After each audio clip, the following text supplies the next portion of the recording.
ambaye wewe na serikali yako mnaendelea kufanya ya kuhakikisha ya kwamba tumerudisha amani kwa nchi ya Burundi na wananchi wa Burundi wameanza tena kuona maendeleo.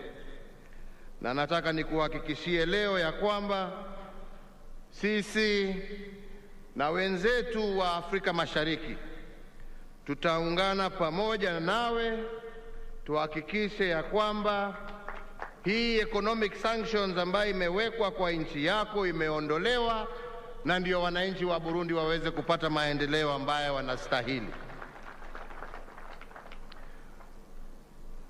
So fellow Kenyans, today we celebrate the cultural diversity of Kenya and we further strengthen our nationhood.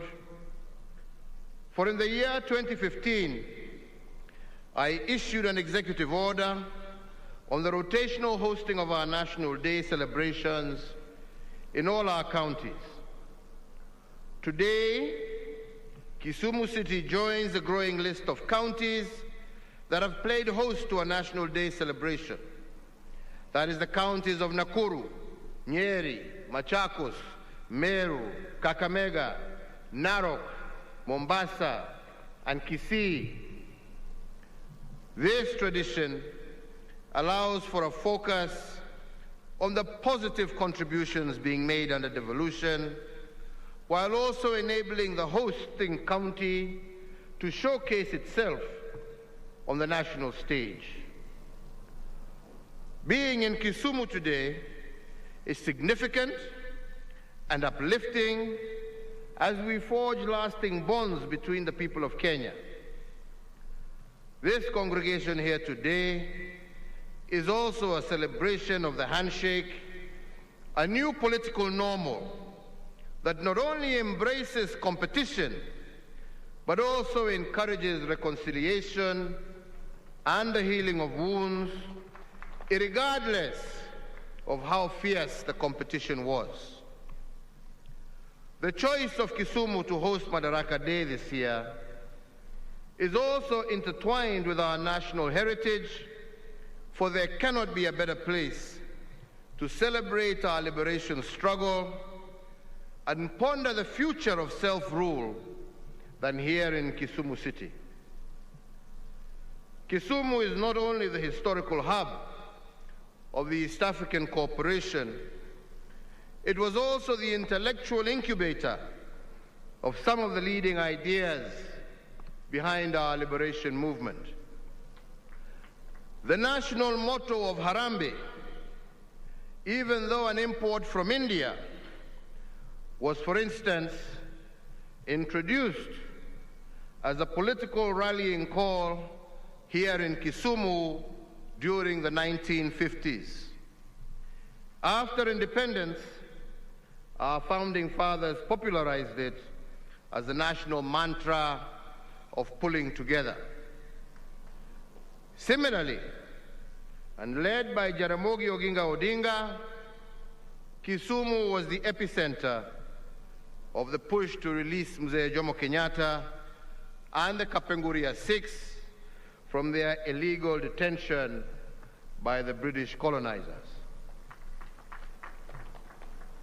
Furthermore, during the detention of the liberation heroes at Kapenguria, union leaders from this region joined other Kenyans and quickly stepped into the gap to ensure that the liberation momentum was not lost.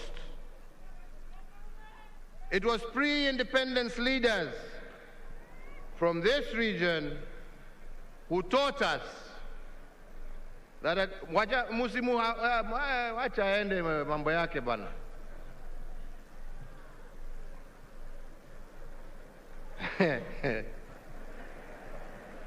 Aya, tuendelee sasa. It was pre-independence leaders from this region who taught us that attaining self-rule was not a one-man race. Rather, it was a relay in which one set out of runners fell out, Another set was ready to continue the race. With such a well-appointed history of the struggle and the history of reconciliation that we are marking today, there cannot be a better place to commemorate Madaraka Day than here in Kisumu.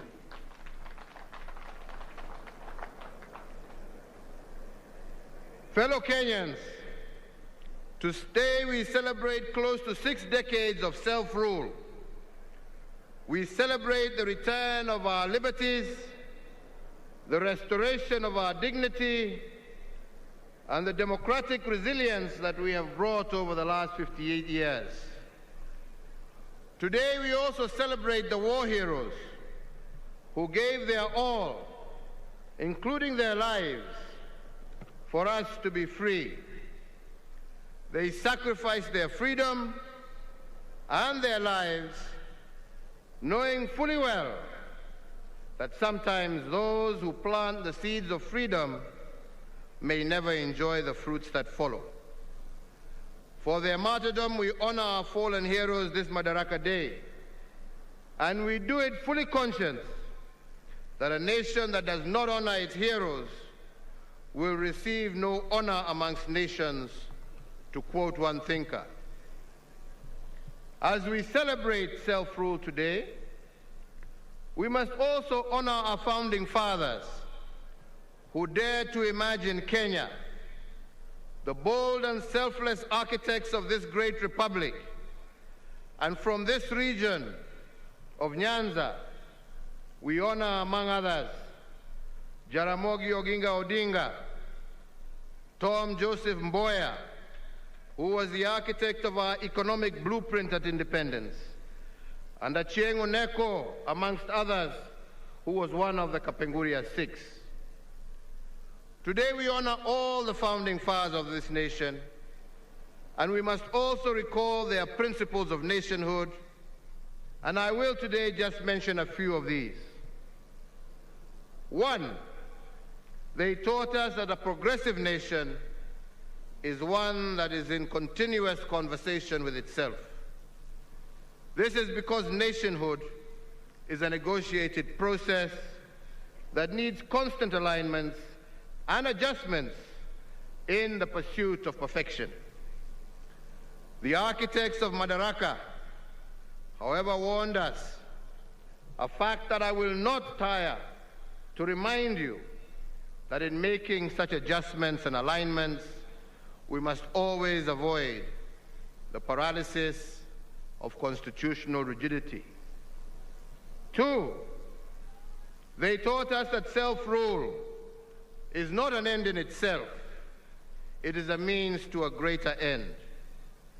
Indeed, to quote T.J. Mboya, he said, and I quote, "Only through freedom and human rights could a people cooperate fully with their government," end of quote. But fellow Kenyans, freedom and human rights to be realized, the paradox of choices must be resolved. Three, they reveal the paradox when they emphasize that self-rule is the granting of opportunities, but accompanied by the burden of choice. Every opportunity in the exercise of freedoms and self-rule must be tempered by the consequence of choice. Every right granted must have a corresponding responsibility, and those who enjoy opportunities but neglect the burden of choice cannot be said to be truly free. This paradox of choices and freedoms applies to both individuals as well as institutions. Fellow Kenyans, based on some of these teachings, I believe we have built one of the most robust democracies in Africa. The fields of individual freedoms have expanded, and citizen participation has become emboldened. Our independent institutions have also occupied their rightful positions, and all of this because of the 2010 Constitution And as I have said in the past, ours is probably one of the most progressive constitutions in the continent and indeed the world. However, since the 2010 Constitution expanded our individual fields of freedom, it also expanded the burden of the choices we make. Even our founding fathers urged the liberated patriots to shift from the status of being subjects to that of citizens when their fields of freedom were expanded. They made it clear that a citizen is someone who understands the responsibility that comes with freedom, while a subject will squander opportunities granted by self-rule and refuse to shoulder the burden of choice. Similarly, I believe the framers of the 2010 Constitution did not envision a situation where expanded fields of rights resulted in diminished responsibility by citizens and institutions. They saw a balance between freedoms and the consequences of choice. But this balance is probably most challenged by the growth of our independent institutions. Their growth has stretched our democratic boundaries to the limit, but it has not cracked them. It has bent the will of the people, but it has not broken it. In fact, any other African country experiencing the political turns and twists that we have experienced in the search of greater perfection in our nationhood, I believe would have burst asunder, and we have seen many such examples across our land and continent. From the nullification of a presidential election in 2017 to an attempt to stop the will of the people as expressed through the BBI, the judiciary has indeed tested our constitutional limits. While I stand by the rule of law, and I will always obey the decisions of the courts, I am also compelled by my position to heed the sovereign and supreme voice of the people of Kenya. And that is why our national conversation today must focus on the consequences of choice. If citizens are required to exercise their will and shoulder the burden of their choices, should the independent institutions therefore not do likewise? In the field of independence, we have expanded the independence in the judiciary. But how should they expand their field of their responsibility and respond to the summons of nationhood? Shouldn't their decisions also be accompanied by the burden of choice? These are the questions of our national conversation, and we should objectively ponder them. And here I must be frank and ask what I believe to be legitimate questions. It is a fact that we were losing close to 1 billion shillings every working hour for the 123 days we held the 2017 election. The question the national conversation should therefore ask is who carried the burden of this choice? Was it the judiciary or the people? The truth of the matter is that it was the people who carried the burden of the choice. Development programs meant to make a difference in the lives of people had to be shelved. The second is that as a consequence of 2017, we initiated, together with millions of Kenyans, the BBI process that was meant to build bridges and create inclusive politics and end ethnic majoritarianism. If the court had subjected its decision to stop BBI to a cost-benefit analysis, in other words, if it had considered the burden of choice, then there are questions the judiciary would have asked. If we indeed were at a constitutional moment, is a decision against BBI a decision in support of the status quo? If BBI were to be stopped, who carries the burden of choice? On whose shoulders will ethnic majoritarianism rest? And who will carry the burden of losing 30% of our national budget every 5 years due to the toxic politics that BBI sought to resolve? The judiciary would have asked itself another question. Can Kenya truly be a democracy if the people are denied the opportunity to express their sovereign and supreme choice at the ballot box on the basis of elevating technicalities over the overriding objectives of the law? Our Constitution, fellow Kenyans, is not a yoke around our necks, but rather it should be a mighty sword that can break the chains that limit all of us as citizens. The moral foundations of justice demands that the judiciary bears the burden of choice and the consequences, therefore, especially when the burden of judicial choices is proposed to be carried out by the people.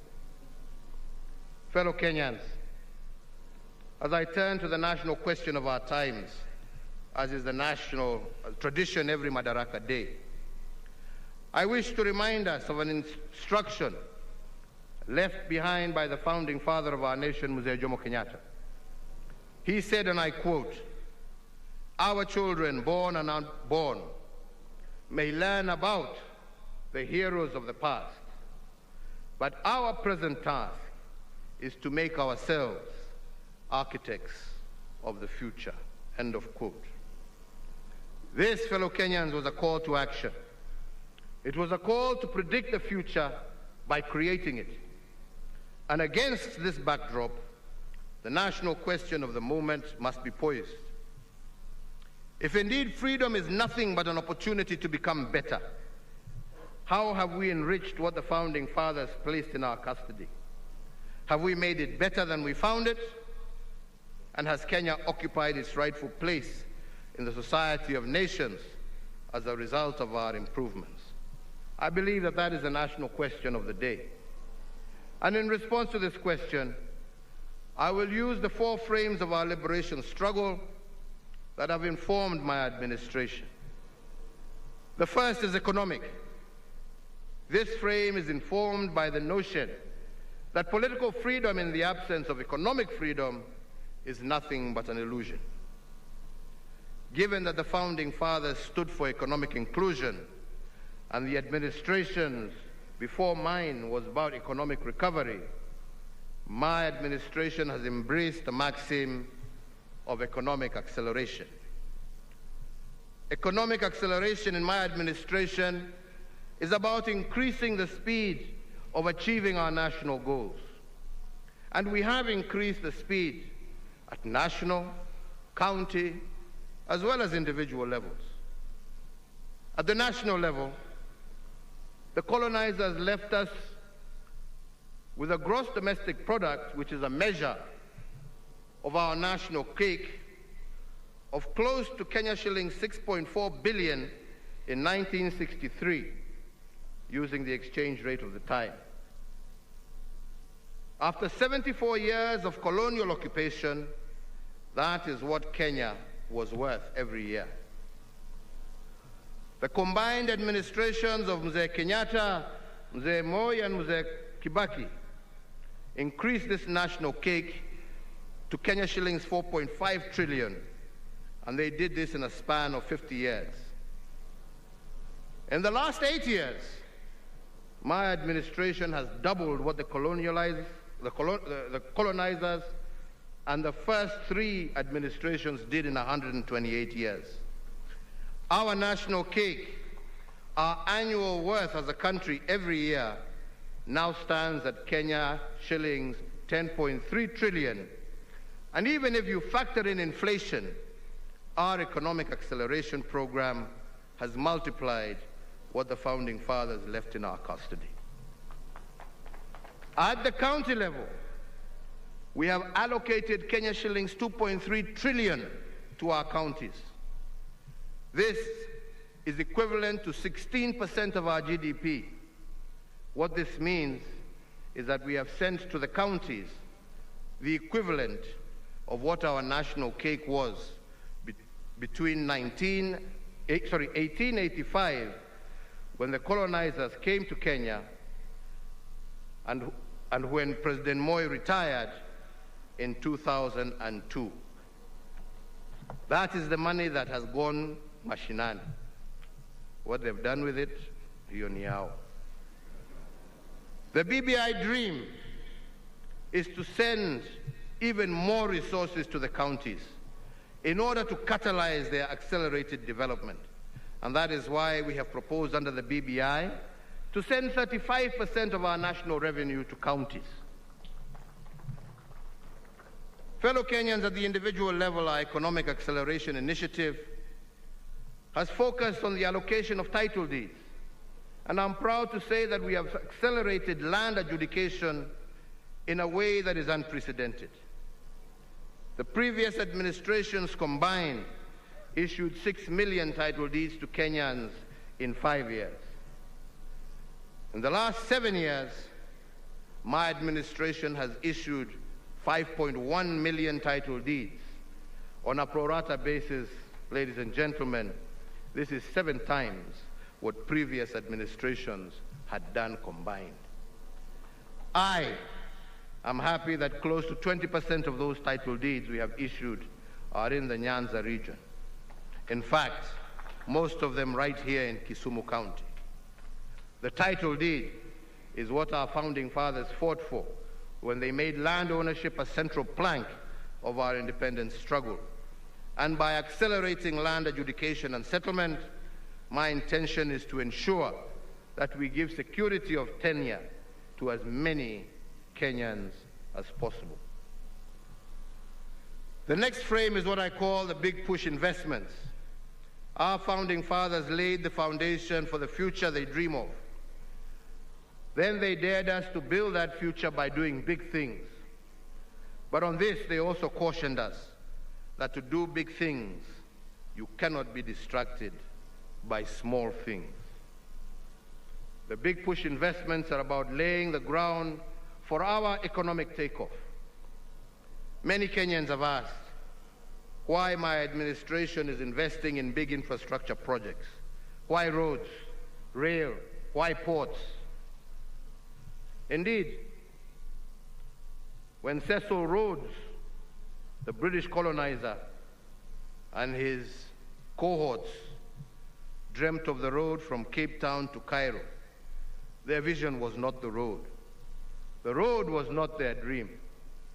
The dream was what the road would do for them. In the same vein, our brick and mortar investments of roads, rails, and ports are not the dream. The dream is what the big push investments will do for Kenya and how they will transform our standing in the community of nations and form the basis of national prosperity and the creation of decent and steady jobs for our people. Take, for instance, the Lamu Port, which I commissioned 2 weeks ago. It is the first port to be built in Kenya since the port of Mombasa in 1896. For 115 years, no government has built a deep-sea port on the East African coast of the Indian Ocean. Kenya is the first country to do so. Similarly, the history of this port dates back to 1972, when the idea was first hatched.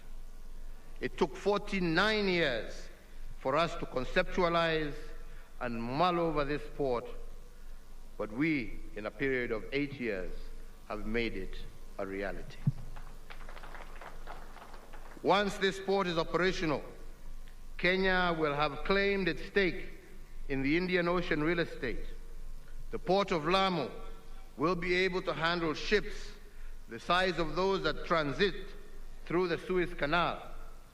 And this capacity will not only increase our transshipment business, but will also impact over 130 million residents of the East African region.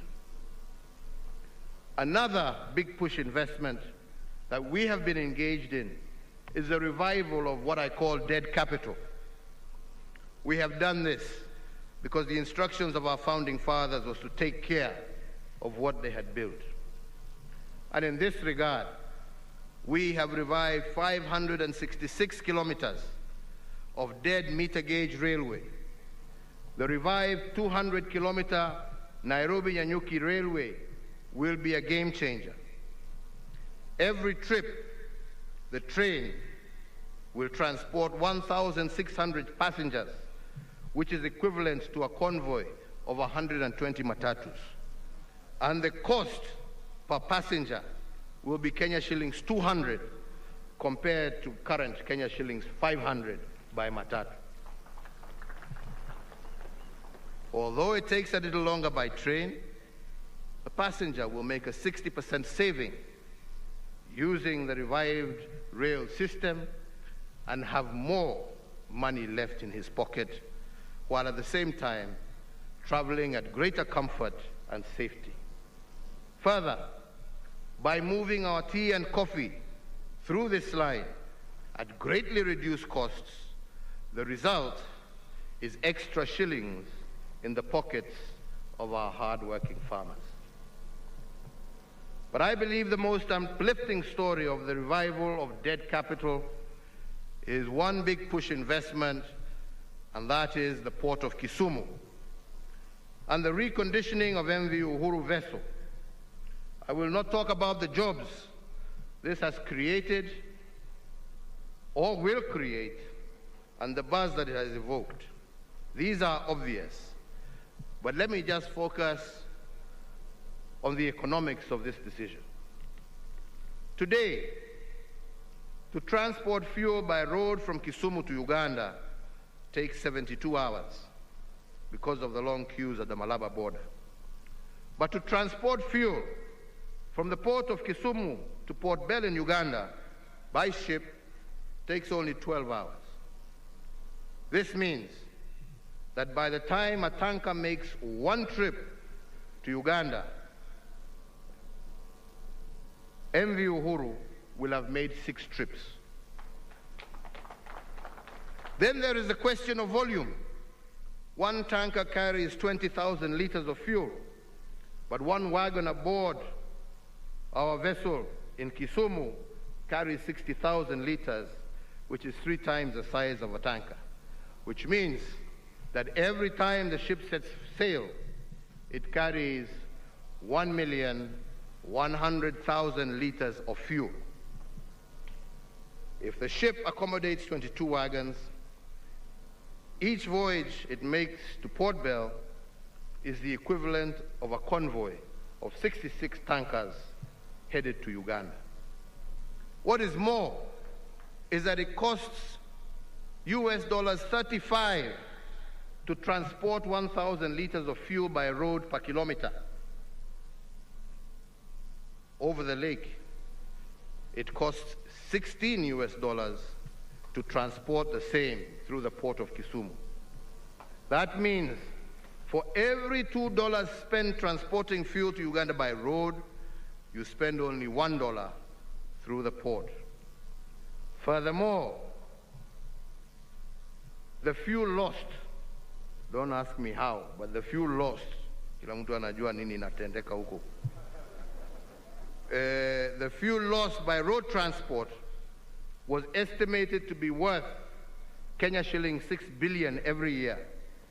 Today, by transporting through rail and lake, this has been reduced to 0, while fuel adulteration is a thing of the past.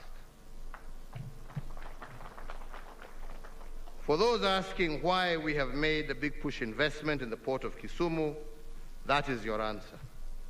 It takes 1/6 of the time to transport goods by ship compared to by road, and this is good for traders, but also for investors, making our region that much more competitive globally. To date, that one single vessel has transported close to 50 million liters of fuel to Uganda. If in one trip you can carry 3 times the volume compared to tankers, I believe that that is good commerce. If it costs you half the price to use the port of Kisumu, that, my friends, is good economics. Indeed, all our big push investments have been conceived to catalyze the economy and to provide the most rational choices for all actors. So, fellow Kenyans, I want to go to a third frame that I would like us to ponder over this Madaraka Day, and that is the restoration of dignity. And our founding fathers defined dignity as freedom from want. From the onset, liberation from the poverty of dignity was a central motive of our independence struggle. Indeed, our founding fathers taught us that self-rule will not be fully attained until self-worth is restored. And the national question we must ask is whether we are on track to liberating our people from the poverty of dignity, and to what extent have we liberated them from want. Article 23 and Article 43 of our Constitution makes the restoration of dignity a continuous process rather than a one-off activity. We must ask this Madaraka Day is how well have we rendered this aspect of our freedom? Some may ask what poverty of dignity is. Let me explain. Before we started the big push investments in Nairobi, there was only one clinic with 15 beds serving 500,000 residents of the Mukuru informal settlement. Meaning that when a mother delivered a baby in Mukuru, she had less than 1 hour of postnatal care before being asked to leave to make way for the next patient. This is the poverty of dignity. We have fixed this indignity by building 25 hospitals in our informal settlements of Nairobi to ensure that our mothers do not need to go through that kind of indignity again. Let me give another example. When a patient suffering from kidney disease had to travel for 70 kilometers from Siaya to Kisumu 3 times a week for dialysis, that was a tragic indignity. But further, the tragedy of this indignity was made worse because the patient needed 10 dialysis sessions a month, and if one session cost between Kenya shillings 9,000 and Kenya shillings 16,000, it meant that the patient had to spend between 90 and 160,000 shillings per month. How many farmers from Siaya can afford 160,000 every month for dialysis? Such patients had to sell their ancestral inheritance in order to get treatment. The net effect of this was that their illness ended up diminishing their families and indignifying them for generations to come. Today, I am happy to note that a patient from Siaya no longer has to travel 70 kilometers to Kisumu for treatment. There are dialysis machines in Siaya at the sub-county level. Similarly, he does not have to pay 160,000 a month for dialysis or sell his ancestral land. All he needs to do is to spend 500 shillings every month on an NHIF card, and this card gives him free dialysis every month. If dignity is freedom from want, then we have restored it using our health interventions, as I have just stated. I say this because between 1963 and 1978, as a country, we had only 1 renal unit and 1 dialysis machine. President Moi added 1 more and President Kibaki added 4 more renal units. By the time our administration took over, we only had 6 renal units for the entire country. Today, and in only 6 years, we have 54 renal units with 360 state-of-the-art dialysis machines distributed among all 47 counties.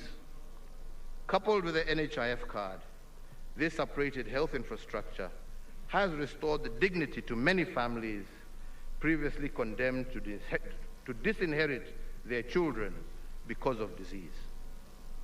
The dignity of families is supported by sustainable livelihoods, and it is for this reason that my administration's agenda continues to focus on creating an enabling environment that offers every Kenyan an opportunity to participate in the economy. Over the years, for example, micro, small, and medium business enterprises have turned to be breeding ground for indigenous industries. Because of this remarkable expansion, their contribution to national development continues to grow from strength to strength, and they are today the greatest engines of employment creation in our nation. To enable this region make its contribution to our national development, I look forward in the coming months to once again visiting Kisumu to commission the development of the 1,000-acre Kisumu Special Economic Zone. This singular initiative will provide immense opportunities for value addition of agricultural products for the entirety of the Western region and enhance the blue economy activities of the Lake Victoria Basin. The dignity that we seek to restore through livelihoods, I believe, will give every Kenyan an opportunity to participate in economic development. For instance, many of our Juakali artisans and craftsmen have had to endure the inequity in the tendering of contracts because of their lack of ability to get certification, hereby denying them the opportunity to get access to work. I am announcing, therefore, today a new initiative by my administration to provide a framework for the recognition of their skills through the awards of certificates based on competence in order to enable our Juakali sector participate in various economic opportunities that have currently been denied to them. In this regard, I today direct the Ministry of Education through the Kenya National Qualifications Authority to, within 1 month of this date, issue a policy framework for the comprehensive recognition of prior learning. This policy intervention will expand the opportunities for artisans and craftsmen in our Juakali sector to participate more meaningfully in our economy. Fellow Kenyans, I will now end briefly with the 4th frame of our national question this day. For us to secure what we have achieved in 58 years, we must not make politics the heat and the light of our national existence. Instead, we must endeavor to pursue political stabilization by any means necessary. I say so because stability and peace is the lifeblood of our republic. What we have built for 58 years can be destroyed in 1 day of political instability. But we cannot engage in political stabilization if we continue to live in political denial. For instance, and I will say it again, everyone knows that the BBI is good. It's good for our country. It is even good for those people who are unhappy with it. But too many Kenyans have embraced fear of change over the need to continuously strive for a more fair, just, peaceful, cohesive, and democratic Kenya. They oppose the bill sometimes not because of its substance, which even its harshest critics concede is good, but because, unlike our founding fathers, they cannot dare to imagine a better Kenya for all. Fellow Kenyans, as I said of the judiciary, their decisions must consider the letter of the law, but fundamentally, the spirit of the law must also guide them. I say so with all humility because the spirit of the law is the light that will illuminate the burden of the choices that they make. For every decision they make, the spirit of the law will lead them to the consequences of their choices. The judiciary should be guided by the spirit of the law, and political stabilization will be easily achieved. And as for all of us, the political elite of this country, if we are going to continue to remain short-termist and self-serving, the consequence of our choices will become a permanent burden on our people. Let it be clear to all Kenyans, short-termism is not the path to political stabilization. Our founding fathers encouraged liberated patriots to upgrade their status from being subjects to that of being citizens by embracing freedom with responsibility. And I want to make a similar invitation to our political class this Madaraka Day. I want to invite them to upgrade their status from being politicians to being leaders. Politicians are too often obsessed with personal gain, but it is our national pain that should disturb them. Fellow Kenyans, I have just illuminated just a fraction of what my administration has done, for that is not, I believe, important. That is not what is important. What is important is the recognition of what those who went before us did. We have only built on their foundation with a full recognition that we are still a long way to achieving all the hopes and aspirations of our people. But like our forefathers, we live in the hope that future administrations will not seek to live in acrimony and division, will not seek to destroy, but to build on our achievements and reach even greater heights so that we can truly live the vision of Kenya as articulated by our forefathers, that the task before us is not today, but how can we become architects of that future. And that is why today I want in particular to thank the Right Honorable Raila Amolo Odinga for embracing national pain over his personal gain when we did the handshake. What is more, and many do not know that, is that he did this without asking or demanding anything from me. And I want to say today that whatever the future holds, I look forward to working with him and all Kenyan leaders and Kenyans to build a better, brighter, more united and prosperous Kenya, East Africa, and Africa. Nimesema asante Jacomo na kwa viongozi wenzako wengine wote. Asanteni. Fellow Kenyans, in concluding my remarks, let me say today again, as Governor Anyang' Nyong'o said, that Kisumu City will, from the 26th to the 30th of April next year, play host to the largest Afro Cities Summit ever hosted on the African continent. That event will be a gathering that will feature ministers, mayors, leaders of local authorities, representatives of civil society, the private sector, academia, national, regional, and international financial institutions, as well as development partners and other stakeholders.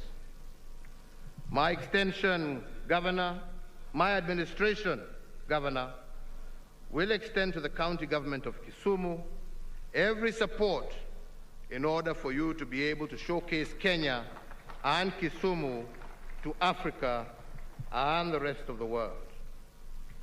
In the same breath, allow me to say how proud I am today to be addressing you from this brand new Jomo Kenyatta International Stadium in Kisumu, and I wish to assure you that all the remaining works will be completed over the next coming weeks. Hongera Waziri Amina Mohamed and your team, pongezi sana na muendelee hivyo hivyo. So ladies and gentlemen, it is now my very distinguished pleasure and honor to wish every Kenyan, wherever you may be, a happy Madaraka Day, and to once again encourage you to stay safe. May God bless you all. May God bless Kenya. Mungu aibariki Afrika Mashariki na Mungu aibariki kontinenti letu la Afrika. Asanteni sana, asanteni sana. Nimewashukuru sana sana sana sana sana. Thank you. Basi kwa heshima naomba tusimame kwa wimbo wa taifa. Kwa heshima naomba sote tusimame tafadhali.